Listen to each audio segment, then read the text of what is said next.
귀한 찬양 감사합니다. 우리 옆에 분들한테 이렇게 인사하시겠습니다. 당신이 내 옆에 있어서 행복합니다. 인사합니다. 당신이 내 옆에 있어서 행복합니다. 주님께서 가르쳐 주신 기도, 주기도문은 기도의 본보기이고 기도의 기본입니다. 지난주에 말씀드렸던 것처럼 기도의 알파벳입니다. 여러분, 무슨 일이든지 기본기가 중요하죠. 학문을 할 때도 마찬가지죠. 기본이 되어 있지 않으면 그 실력이 늘어나지를 않아요. 운동선수들도 역시 마찬가지입니다. 기본기가 되어 있지 않으면 그 사람은 큰 운동선수로 대성할 수가 없습니다. 그런 것처럼 기본을 잘 배운 사람은 마치 건강한 뿌리를 가진 나무와도 같습니다. 기도 역시 마찬가지입니다. 여러분, 기도를 잘 배우셔야 돼요. 주기도문을 모르면 여러분들이 제대로 된 기도 생활을 하실 수가 없어요. 제대로 기도를 배우지 못하면 우리는 우리 믿음의 선배들이 했던 기도, 또 주변에서 들었던 기도, 이것을 가지고 자칫 잘못하면 우리가 평생 신앙생활을 하는데 잘못된 기도를 할 수밖에 없어요. 그래서 기도도 기본기부터 배워야 되는데 사실 우리 한국교회 성도들이 기도를 제대로 배우지를 못하고 신앙생활을 합니다. 우리 개혁교회 성도들은, 외국에 있는 성도들은 이미 세례를 받기 전에 몇 년에 걸쳐 가지고 이 주기도문을 공부를 합니다. 기도에 대한 기본을 배우고서 그 다음에 세례를 받는 겁니다. 그만큼 이제 탄탄하게 교육을 받고 세례를 받는 거죠. 근데 우리는 기도를 제대로 배우는 그런 시간들이 없어요. 앞으로 여러분들이 이 주기도문을 배우면서 여러분들의 기도 생활을 점검해 보시고 성경에서 말하는 제대로 된 기도를 하실 수 있기를 바랍니다. 그래서 우리가 주기도문을 배워야 돼요. 그래야 반석 위에 기도의 집을 여러분들이 짓게 되는 것이죠. 마태복음 6장에 보면 예수님이 말씀하시죠. 그러므로 너희는 이렇게 기도하라. 하늘에 계신 우리 아버지여, 이름이 거룩히 여김을 받으시며 너희는 이렇게 기도하라. 주님께서 제자들에게 기도를 가르쳐 주시고 있는 거예요. 여러분, 기도는 스스로 깨달아지는 게 아니에요. 기도는 득도하는 게 아니에요. 기도는 가르치고 배워야 되는 거예요. 그게 제대로 된 기도예요. 성경적인 기도예요. 기도를 여러분들이 오해하시면 안 돼요. 많은 사람들이 기도를 배우지를 않아요. 기도를 마치 무슨 깨달음이라든지 어떤 세상의 다른 일반 종교처럼 득도하는 것이라고 생각하는데 우리 기독교의 기도는 전혀 그런 것이 아닙니다. 우리의 기도는 가르쳐야 되는 것이고 또 배워가지고 하나님께, 우리의 기도의 대상이신 하나님께 올바로 드리는 것이어야 한다고 하는 거죠.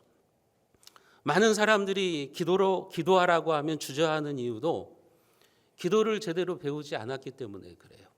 목회를 하면서 참 안타까운 것이 뭐냐면 교회를 10년, 20년 오랫동안 다녔음에도 불구하고 기도하세요 그러면은 대표 기도하세요 그러면은 그런 분들이 있어요. 나 대표 기도 시키면 교회 안 나갑니다. 그러시는 분들이 있어요. 기도를 주저하신다고요. 왜냐하면 기도를 제대로 못 배우셨기 때문에 그래요. 기도할 줄을 모르는 거예요.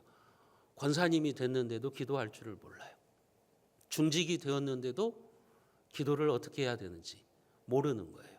그래서 기도를 주저하게 되는 거죠. 그래서 예수님은 우리에게 기도를 가르쳐 주시기를 원하시는 겁니다. 우리가 이 주기도문을 배우면서 먼저 해야 되는 것은 뭐냐면 우리 기도의 대상은 누구인가 하는 겁니다. 그것이 바로 오늘 우리가 살펴보게 되는 하늘에 계신 우리 아버지. 우리 기도의 대상은 하늘에 계신 우리 아버지라고 하는 거죠. 여러분, 신과 인간이 자녀와 아버지의 관계의 근거에서 기도하는 것은 기독교 외에는 없습니다. 우리는 우리가 섬기는 하나님과 자녀로서 기도하는 거예요. 아버지와 아들로, 아버지와 딸들로 기도한다는 것을 여러분들이 기억하셔야 돼요. 그것이 얼마나 큰 특권인지를 알고 여러분들이 감사하셔야 돼요. 그런데 많은 사람들이 이 기도의 대상을 잘못 정할 때가 있어요. 예컨대 사람들 중에 보면 양심에 대고 기도하는 사람들이 있습니다. 소크라테스는 그렇게 말했어요. 나는 내 양심에 대해서 기도한다.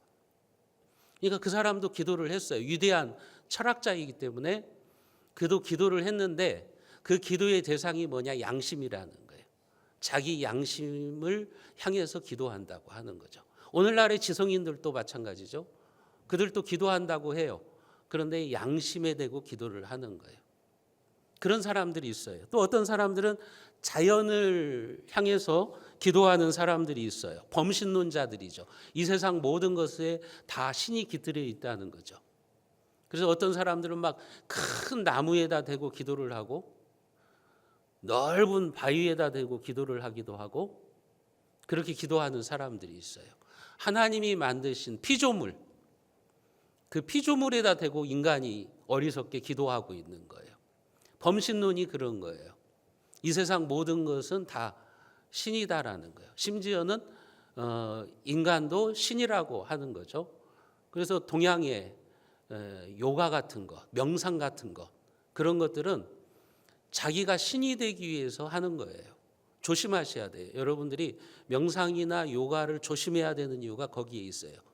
그것 안에는 그것의 기본 철학이 들어있어요. 세계관이 들어있어요. 그게 뭐냐면 인간은 스스로 명상이나 어떤 노력을 통해서 득도할 수 있고 신이 될 수 있다는 거예요. 나 자신이 신이 될 수 있다는 거예요. 그렇게 이 세상 모든 것은 다 신이다라고 생각하고 자연에 대고 기도하는 사람들, 그런 범신론자들이 있어요. 기도의 대상이 잘못된 거죠. 어떤 사람들은 귀신에게 기도하는 사람들이 있어요. 무당들을 보세요. 알지 못하는 신에게 기도하는 사람들을 보십시오. 여러분, 우리는 기도의 대상을 분명히 아셔야 돼요. 우리의 기도의 대상은 하늘에 계신 우리 아버지라고 하는 거예요. 하나님은 하늘에 계신 분이다라고 그랬죠. 그러면 하늘은 어디예요? 하늘은 뭐 저기 창공인가요? 아니에요. 하늘에 계신다는 말은 물리적인 공간인 창공, 스카이를 말하는 게 아닙니다. 하늘에 계신다는 말은 무슨 말이냐면 인간의 영역을 초월하는 신의 영역, 하나님은 그곳에 계신다고 하는 겁니다. 이 영어 성경에 보면 Our Father in Heaven 이렇게 나와 있어요. 스카이가 아니라고요. 저 하늘의 어떤 곳, 창공을 말하는 게 아니라 하나님께서는 하나님이 존재하시는 영역이 계시다고 하는 거죠. 인간의 영역을 초월하는, 인간 세계를 초월해 계시는 하나님이라고 하는 것을 보여주는 거죠. 우리의 눈에 보이지 않는 영역, 다시 말씀드리면 우리는 지금 3차원의 세계 속에서 살고 있죠. 우리의 눈에 보고 느끼고 만지고 그런 3차원의 세계 속에서 우리가 살아가고 있는데 우리의 눈에 보이지 않는 다른 세계가 있어요. 그 영역이 있다고 하는 거예요. 여러분, 하나님은 3차원을 뛰어넘는 영역에 계시는 거예요. 하나님은 우리처럼 시간과 공간에 갇혀 계신 분이 아니에요. 하나님은 초월적인 존재이시기 때문에, 하늘에 계시는 초월적인 존재이시기 때문에 시간과 공간에 제약을 받지를 않아요. 쉽게 말씀드리면 오늘 우리가 예배드리는 이곳에 하나님이 임재해 계십니다. 근데 인간이라고 한다면 이곳에 있으면서 다른 곳에 있을 수는 없죠. 근데 하나님은 그렇게 하실 수 있어요. 우리 새순교인들이 모여있는 이곳에도 계시고 이 김제에 있는 220여 교회에도 다 계셔요. 그게 초월자이신 하나님이에요. 하나님은 시간과 공간에 제약을 받지 않으시는 분이에요. 저는 이곳에서 설교하면서 다른 곳에 가서 설교할 수 없잖아요. 근데 하나님은 그러지 않으세요. 하나님은 시간과 공간을 초월해 계시는 분입니다. 그게 하늘에 계신이라고 하는 뜻입니다. 하늘에 계신 하나님은 우리가 감히 가까이 할 수 없는 거룩하시고 크신 초월자라고 하는 거예요. 기도는 그런 하나님 앞에 나 같은 인간이 서는 겁니다. 여러분, 그렇기 때문에 우리는 기도를 통해서 이 하늘에 계신 초월자이신 하나님으로부터 능력을 받고 그 하늘로부터 공급되는 힘을 얻기 위해서 기도해야 되는 겁니다. 하나님은 초월자이시기 때문에 내 힘으로 해결할 수 없는 문제들을 해결하실 수 있는 분이에요. 우리는 나의 능력을 초월하는 것은 할 수가 없어요. 여러분들의 지혜를 넘어서는 일들은 여러분들이 해결할 수 없어요. 그러나 하나님은 하실 수 있어요. 하나님은 나의 능력을 초월하는 문제도 해결하실 수 있는 분이고요. 나의 지혜를 넘어서는 일도 하나님의 지혜로 기가 막히게 해결하실 수 있는 분이에요. 우리는 종종 그런 하나님을 만나게 되지 않습니까? 우리의 힘과 능력으로 할 수 없는 일을 하나님이 하시잖아요. 그것은 그분이 하늘에 계신 분, 그분이 초월적인 분이시기 때문에 가능하다고 하는 거예요. 그렇기 때문에 여러분들이 주기도를 하시면서 하늘에 계신이라는 말로 기도를 시작할 때 우리는 이 3차원의 세계인 땅이 아니라 하늘을 바라보는 거라고요. 초월에 계시는 하나님을 우리가 만나는 시간이라고요. 기도를 통해서 초월자이신 하나님을 바라보면서 그분이 계시는 하늘나라에 들어가게 되는 겁니다. 여러분, 기도는 그처럼 영광스럽고 위대한 일이에요. 나 같은 존재가 초월자이신 하나님 앞에 나아가는 거예요. 하나님과 만나는 시간이에요. 그 시간이 바로 기도라고 하는 거죠. 어떤 사람들이 그렇게 하나님 앞에 설 수 있는 자인가? 하늘에 계신 하나님 앞에 나갈 수 있는 사람들이 누구냐? 오직 예수 그리스도를 통해서 예수 그리스도의 보혈로서 죄를 씻음받은 사람들이에요. 그들만이 거룩하신 하나님, 초월자이신 하나님 앞에 나아갈 수가 있는 거죠. 그런 사람들만이 하나님 앞에 나아가서 담대하게 기도할 수 있는 담력을 얻을 수 있다고 히브리서에서 보면 우리에게 말씀해 주시고 있는 거예요. 여러분, 그래서 우리는 기도할 때마다 예수님의 이름으로 기도합니다. 그렇게 하는 거예요. 예수님의 이름을 통해서 하늘에 계신 하나님께 나아가는 거예요. 우리의 힘으로 나아갈 수 없어요. 우리의 능력으로 나아갈 수 없어요. 오직 예수 그리스도의 이름을 가지고 하늘에 계신 하나님께 나아갈 수 있는 거죠. 사랑하는 성도 여러분, 기도는 이 땅에 있는 우리가, 시간과 공간의 제약을 받는 우리가 이 땅을 초월해 계시는 하나님의 보좌와 접촉하는 시간임을 믿으시기를 바랍니다. 기도는요, 하늘 문을 열어서 하나님의 부요함이 이 땅에 쏟아지게 하는 통로라고 하는 것을 여러분들이 아셔야 돼요. 기도는 하나님의 무한한 은혜, 초월자이신 그 하나님의 은혜와 능력의 창고를 여는 열쇠라고 하는 것을 여러분들이 기억하셔야 돼요. 바라기는 여러분들이 이 기도를 통해서 하나님이 예비하신 풍성함과 하늘로부터 내려오는 능력을 공급받으시기를 주님의 이름으로 축복합니다. 다음으로 하나님은요, 하늘에 계신 우리 아버지예요. 아버지. 우리의 기도의 대상은 하늘에 계신 하나님이고 또한 우리의 아버지가 되시는 하나님이라고 하는 거예요. 이 주기도문을 보면 우리나라 성경은 하늘에 계신 우리 아버지여 이렇게 나와 있지만 성경의 원문은 그렇지 않아요. 성경의 원문은 먼저 아빠 이렇게 시작해요. 아버지, 그리고 우리의, 하늘에 계신, 이렇게 단어가 돼 있어요. 그러니까 원래 주기도문은 가장 먼저 나오는 단어가 파테르, 아빠, 이 말이에요. 그러니까 우리의 기도의 대상인 하나님이 우리의 아빠라는 말이에요. 아버지라고 하는 말이에요. 우리가 하나님을 아빠, 아버지라고 부를 수 있는 것은 내가 하나님의 자녀로서의 특권을 가지고 기도한다고 하는 겁니다. 요한복음 1장 12절에 보면 영접하는 자 곧 그 이름을 믿는 자들에게는 하나님의 자녀가 되는 권세를 주셨다고 말씀합니다. 영접하는 자 곧 그 이름, 예수님의 이름을 믿는 자들은 이제 하나님의 자녀가 되는 특권, 권세를 가지게 되었다고 하는 거예요. 그 권세를 가지고 우리가 예수 그리스도의 이름을 통해서 우리의 아빠가 되시는, 우리의 아버지가 되시는 하나님께 기도한다는 말이죠. 여러분, 예수님께서는 우리가 하나님을 향해서 아빠 이렇게 부르면서 기도하라고 가르쳐 주셨어요. 근데 이것은 아주 독특한 어법이에요. 이 세상 종교 중에 자기가 믿는 신을 향해서 아빠라고 부르는 종교는 없습니다. 그렇게 부르면서 기도하는 종교는 없어요. 그리고 예수님 당시에 사람들에게 있어서도 하나님을 아빠 또 아버지 이렇게 부르는 것은 대단히 불경스러운 일이었어요.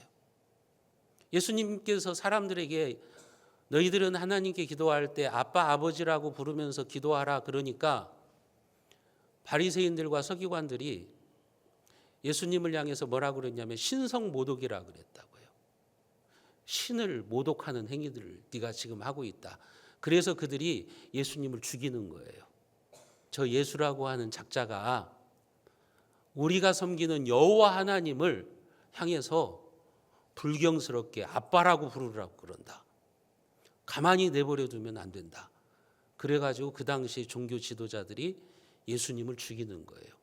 그들에게 이것은 있을 수가 없는 일이에요.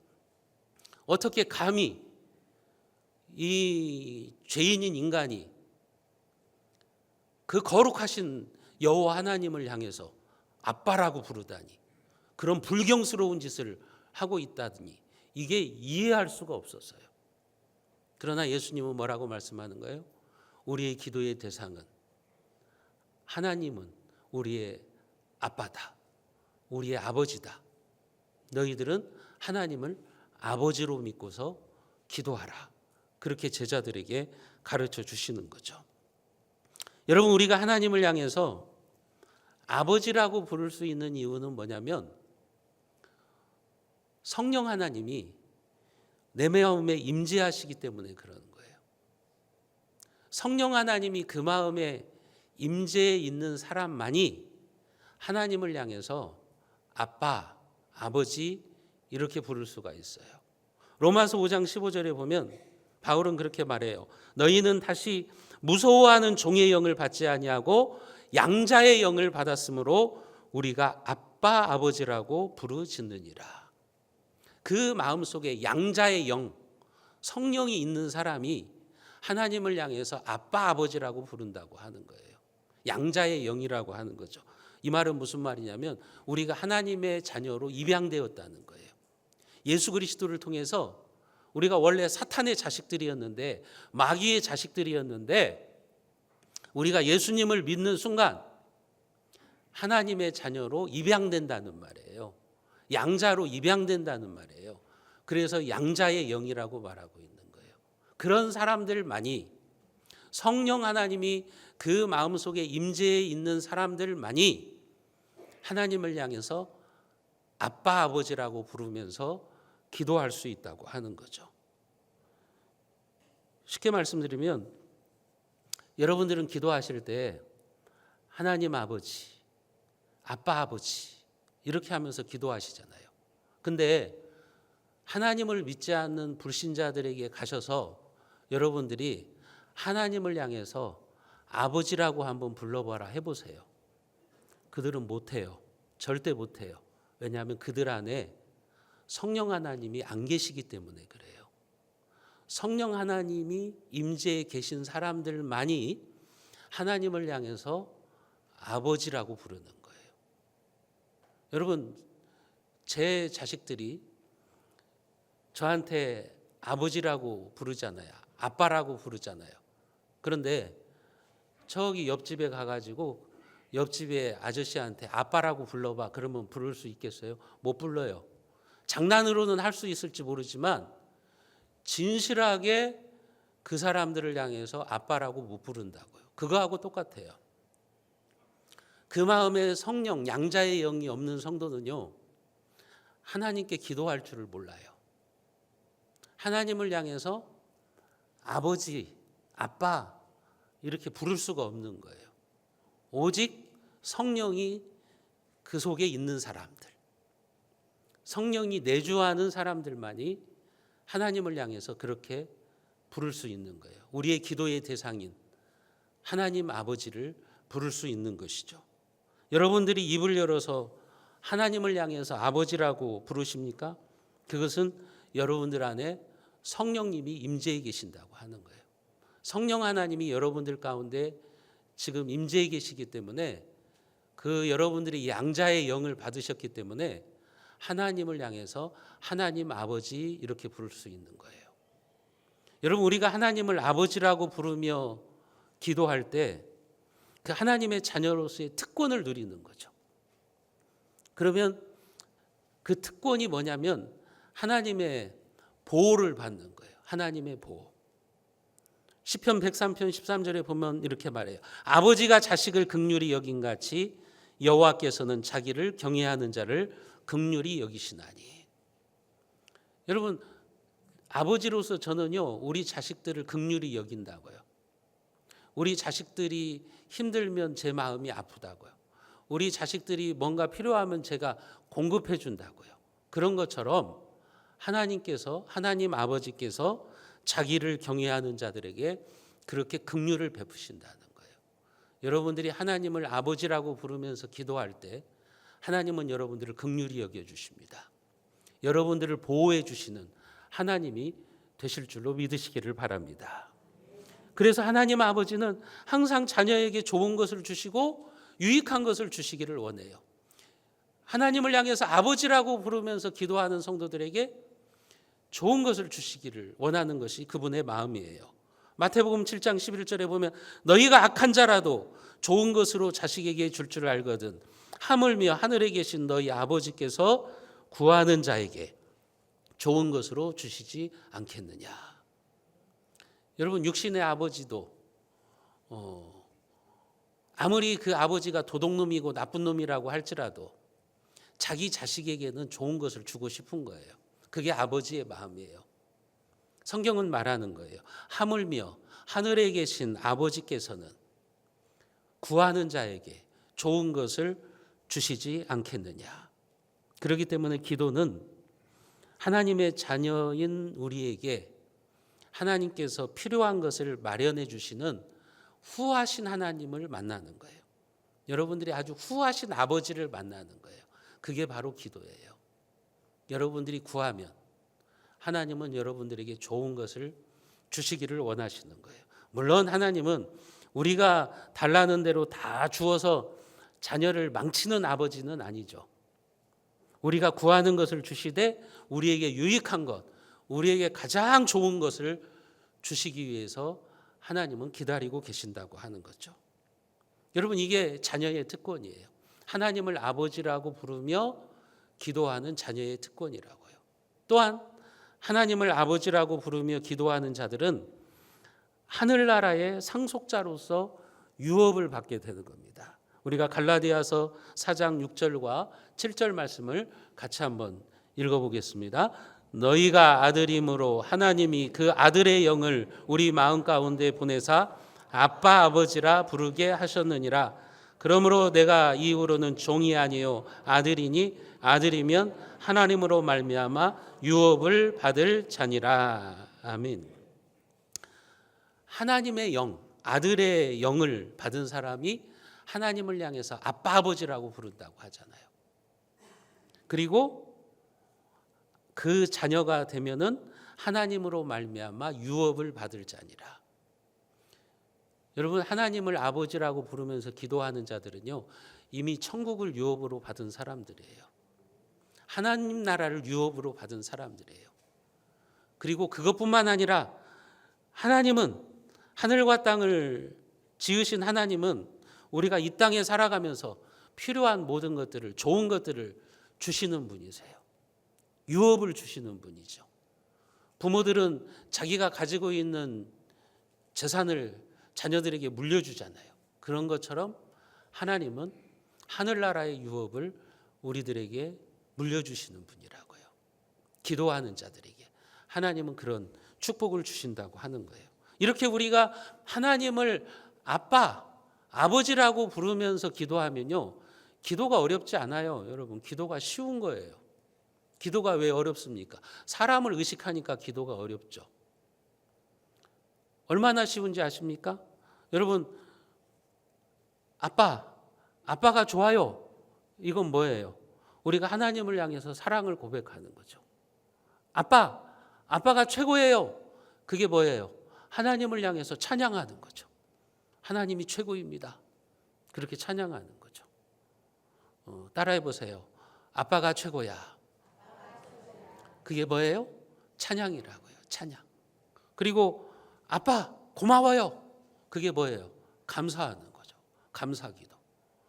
고맙다는 거죠. 하나님이 고맙다는 거예요.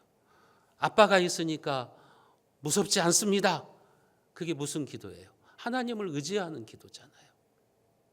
또 아빠를 내가 믿습니다. 아빠를 향한 믿음의 고백, 하나님을 향한 믿음의 고백을 하는 거잖아요. 또 아빠 죄송해요, 미안해요 하는 게 뭡니까? 회개잖아요. 회개. 우리가 잘못했을 때, 우리가 죄를 지었을 때 하나님 아빠 죄송합니다. 이게 회개라고요. 여러분, 기도가 어렵지 않은 거예요. 기도가 너무 쉬운 거예요. 여러분들의 아버지나 아빠에게 나가서 대화를 나눌 때 뭐 예의를 갖춥니까? 거룩하시고 존귀하신 아버지시여, 감히 이 낮고 천한 제가 아버지께 아뢰할 말씀이 있습니다. 여러분, 그렇게 말합니까? 여러분들이 아버지하고 대화할 때 그렇게 대화하시냐고요. 그렇게 대화하시지 않잖아요. 내 아버지니까, 나의 아빠니까 얼마나 편한 겁니까? 여러분, 기도가 그런 거예요. 기도는 우리가 하나님 아버지께, 하나님 아빠께 드리는 거예요.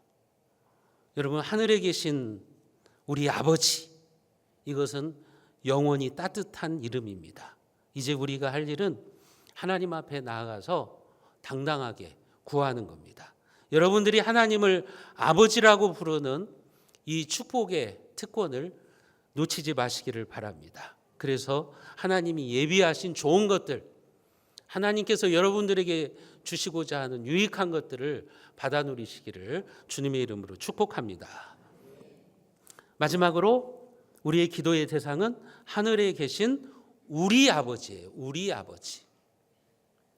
여러분, 주기도문은 나의 아버지가 아니라 우리 아버지라고 말해요. 그 이유가 뭘까요? 예수님을 믿은 우리가 하나님을 아버지로 모시게 된 거예요. 그러니까 하늘 가족이 된 거예요. 여기에 모여 있는 여러분들은 다 이제 하늘 가족이라고요. 성경에 보면 그것을 하나님의 권속이라고 말하죠. 하나님의 식구가 되었다. 하나님을 아버지로 부르는 우리 모두가 함께 모여서 가족을 이루고 신앙생활을 하고 있는 거예요. 여러분, 그래서 내 옆에 있는 사람들은 하나님의 식구예요. 하나님의 가족이에요. 여러분들이 그래서 귀하게 여겨야 돼요. 그리고 교회를 소중하게 여겨야 되는 거예요. 우리는 지금 하나님의 가족으로 모여 있는 거예요. 하나님을 향해서 아빠라고 부르는 가족으로 모여 있다고 하는 거예요. 그렇기 때문에 하늘의 아버지는 나만의 아버지가 아니라 우리의 아버지가 되는 겁니다. 여러분, 그래서 주기도문은 공동체적 의미를 담고 있는 기도입니다. 초대교회 성도들은 하루에 한 3번에서 5번 정도 모였는데 지금 이슬람 교인들이 그렇게 하루에 3번에서 5번씩 모여서 기도하잖아요. 메카를 향해서 기도하잖아요. 초대교회 때 우리 기독교인들도 하루에 5번씩 3번에서 5번씩 모여서 기도했다고요. 그게 이제 이슬람의 지금 전통이 되어 있는 거예요. 그런데 초대교회 성도들은 그때 모일 때마다 주기도문을 같이 했습니다. 왜냐하면 이게 공동체적인 기도이기 때문에 그래요. 하늘에 계신 우리 아버지예요. 나만의 아버지가 아니라는 거예요. 그런 공동체성을 담고 있는 것이 주기도문이라고 하는 거예요. 여러분들이 주기도문을 보시면요, 우리라는 단어가요 10번이나 나와요. 그것은 무엇을 말하냐면 이 주기도문은 그만큼 공동체를 소중히 여기는, 공동체성을 담고 있는 기도라고 하는 것을 말하고 있는 겁니다. 그러니까 우리의 기도가 이기적이 아니라고 하는 거예요. 그래서 주기도문은 우리 기도의 독선을 막아줍니다.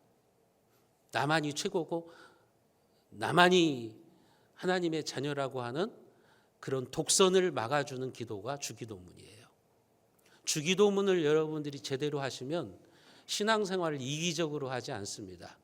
독선적인 신앙생활을 하지 않아요. 왜냐하면 우리는 공동체로 함께 모여서 기도하는 하나님의 가족이기 때문에 그래요.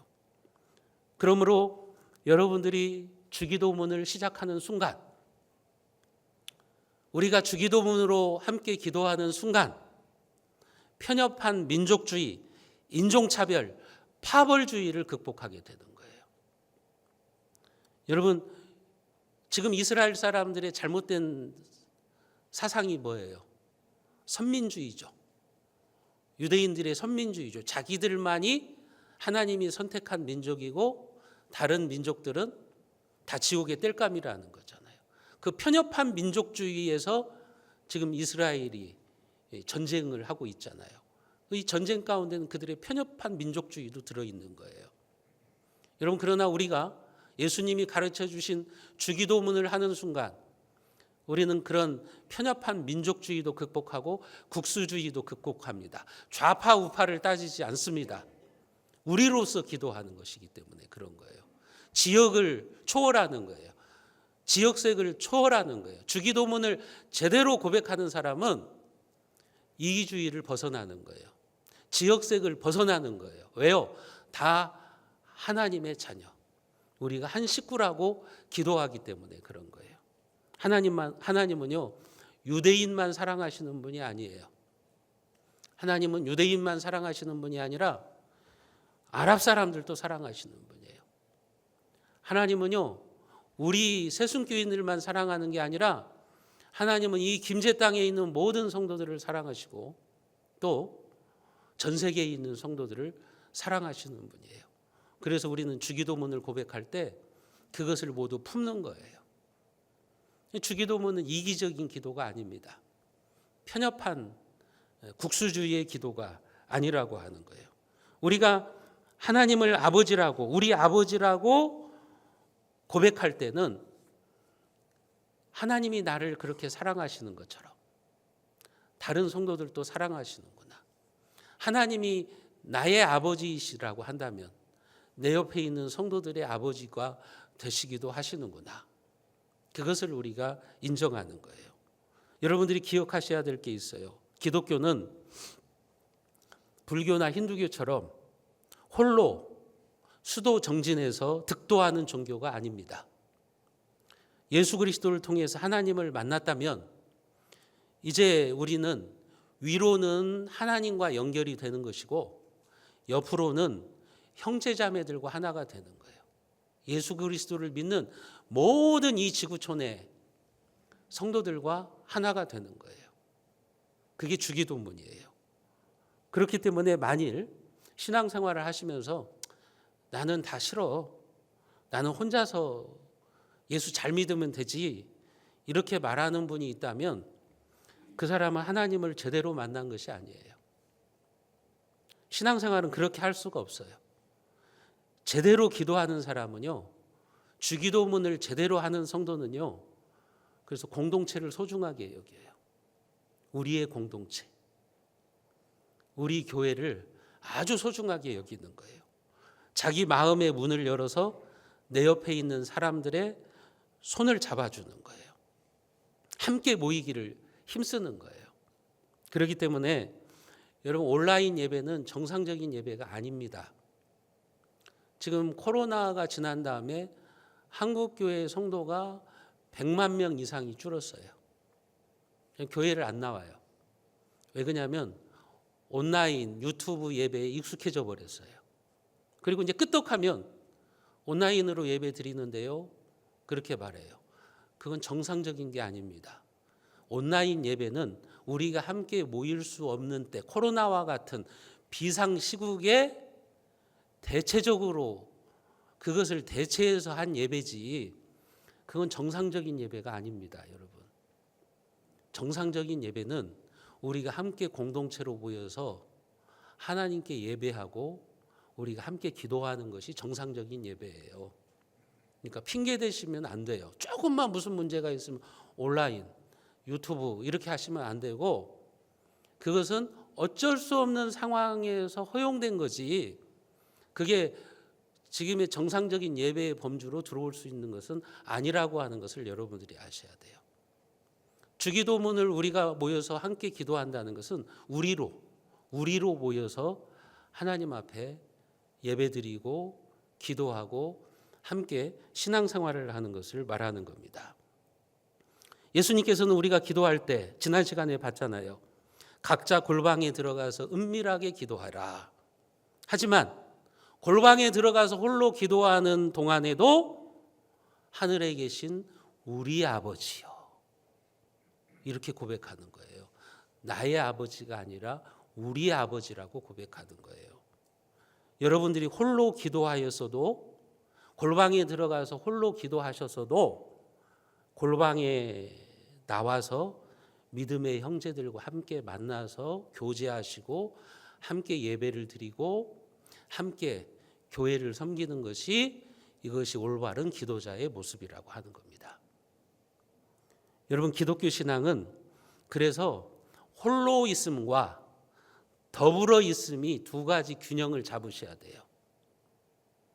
홀로 내가 하나님을 만나는 홀로의 영성과 골방에서 홀로 하나님을 만나는 그 시간도 필요하지만 그것만 좋아하시면 안 돼요. 골방에서 나와서 우리 아버지 함께 기도하는 것이 중요한 거예요. 두 가지가 함께 가야 돼요. 어떤 사람들은 그렇게 말해요. 나는 혼자 기도하겠습니다 하면서 공동체 기도, 합심 기도, 금요 철야 기도들은 소홀히 여기시는 분이 있어요. 이것도 올바른 기도는 아니에요. 여러분, 기도는 홀로 기도하는 것과 더불어서 함께 기도하는 거예요. 그게 기도의 균형이라고 하는 거예요. 예전에 저희가 청소년 시절에 보면 우리나라 듀엣 가수 중에 그런 이름을 가진 그 가수가 있었어요. 따로 또 같이. 따로 있지만 또 같이 해야 된다는 말이죠. 여러분, 이게 기독교인들의 모습이어야 돼요. 우리가 따로 홀로 골방에 들어가서 하나님께 기도하는 시간도 있어야 되지만 그것만 즐기면 안 돼요. 홀로 따로 기도하지만 또 같이 하셔야 돼요. 우리로 함께 모이셔야 돼요. 함께 모여서 합심 기도도 하실 줄 아셔야 되는 거예요. 그게 성숙한 기도예요. 그게 균형 잡힌 기도라고 하는 겁니다. 그러니까 기도는 홀로의 영성과 더불어의 영성이 같이 가는 거예요. 이게 건강한 신앙생활이에요. 나 혼자 신앙생활 잘한다고 해서 그게 하나님 보시기에 건강한 신앙이 아니라고요. 신앙생활은 하나님과 나와의 관계지 나 혼자 예배드리고 나 혼자 기도하고 나만 잘하면 되지. 여러분, 대단히 좋은 말 같죠? 여러분, 그건 좋은 신앙생활이 아닙니다. 홀로의 영성도 필요하지만 더불어의 영성이 함께 가야 되는 겁니다. 주기도문이 우리에게 그걸 보여주는 거예요. 하늘에 계신 우리 아버지라는 말이 우리에게 그것을 가르쳐주고 있는 겁니다. 하나님이 우리의 아버지가 된다고 할 때 우리는 내 옆에 있는 사람들의 아픔과 그 고통을 모른 채 하면 안 되는 거죠. 함께 아파야 되는 거예요. 함께 기도해 줘야 되는 거예요. 한 번은 수도사 프란치스코가 수도원에서 제자들과 함께 이제 수도 생활을 하는데 금식 기도 기간이 있었어요. 일정 기간을 정해놓고 금식을 하는 거예요. 그런데 금식 기도 기간에 누군가가 죽을 먹었어요. 그 사실을 알게 된 이 제자들이 막 열을 내면서 분개를 합니다. 어떤 괘씸한 자가 어떤 놈인지 찾아내서 좀 혼내줘야겠다. 우리가 이렇게 지금 금식 기도하면서 하나님 앞에 나가서 이렇게 기도하는데, 다 금식을 하는데 어떤 사람이 죽을 먹었어. 이게 도대체 이런 사람이 누구야? 하면서 막 분개하는 거예요. 그 모습을 보고 프란체스코가 이렇게 말했습니다. 얘들아, 죽을 가져와라. 우리 모두 같이 먹자. 그러니까 제자들이 물어봅니다. 아니 스승님, 금식 기도 중에 무슨 죽을 먹습니까? 그래도 되는 겁니까? 그렇게 대답을 하는 거예요. 그러자 프란치스코가 이렇게 대답했습니다. 얘들아, 기도하는 중에 죽 먹은 사람을 정죄했다가, 그렇게 비난하고 정죄하다가 우리가 있는 은혜도 떨어진다. 그렇게 기도해서 무슨 소용이 있겠느냐. 차라리 우리 모두가 함께 죽을 먹고 하나가 되자. 그렇게 말을 했어요. 무엇을 보여주는 이야기입니까? 기도하는 사람은요, 분열과 반목보다는 화합과 화목을 중요시 여긴다는 거예요. 기도는 우리가 함께 하는 거예요. 이기적으로, 독선적으로 하는 기도는 그것은 잘못된 기도라고 하는 거죠. 여러분, 그처럼 하나님을 향해서 우리 아버지라고 부르는 사람들이 함께 모이는 곳, 그곳이 교회라고요. 교회는 하나님을 아버지로 섬기는 백성들이 하나가 되어서 예배를 드리고 서로 삶을 나누고 교제하고 함께 봉사하는 곳입니다. 그곳이 바로 교회인 겁니다. 그렇기 때문에 하늘에 계신 우리 아버지여, 여러분들이 이렇게 기도하실 때 생각해 보세요. 나는 교회로 모이는 일에 힘을 썼는가? 예배하는 일에 나는 최선을 다했는가? 나는 우리 교회를 소중하게 여기고 있는가? 나는 교회를 위해서 봉사를 하고 있는가? 우리 교회를 위해서 나는 얼마나 헌신을 하고 있는가? 여러분, 이 부분을 점검해 보세요. 그냥 주술처럼 하늘에 계신 우리 아버지의 이름이 거룩히 여김을 받으시오며 막 그렇게 주술처럼 외우지 마시고, 하늘에 계신 우리 아버지요, 이렇게 여러분들이 기도하실 때 나는 그 의미를 생각하고 그 기도에 맞는 신앙생활을 하고 있는지 한번 생각해 보시라고 하는 겁니다. 사랑하는 성도 여러분, 우리의 기도의 대상은 하늘에 계신 우리 아버지입니다. 이것만 제대로 알고 믿어도 여러분들은 성숙한 기도 생활을 할 수 있습니다. 아름답게 교회를 세우시는 하나님의 일꾼들이 여러분들은 될 수가 있어요. 그래서 어떤 분은 하늘에 계신 우리 아버지여, 이 주기도문의 서론을 뭐라고 말했냐면 기도의 황금문이라고 말을 했어요. 참된 기도의 세계로 들어가는 황금문이 바로 이거예요. 하늘에 계신 우리 아버지. 여러분들이 이제 주기도문을 다시 시작하십시오. 여러분들이 기도의 특권을 사용하셔서 하늘의 황금문을 활짝 열고 들어가시는 복의 사람들이 되시기를 주님의 이름으로 축원드립니다.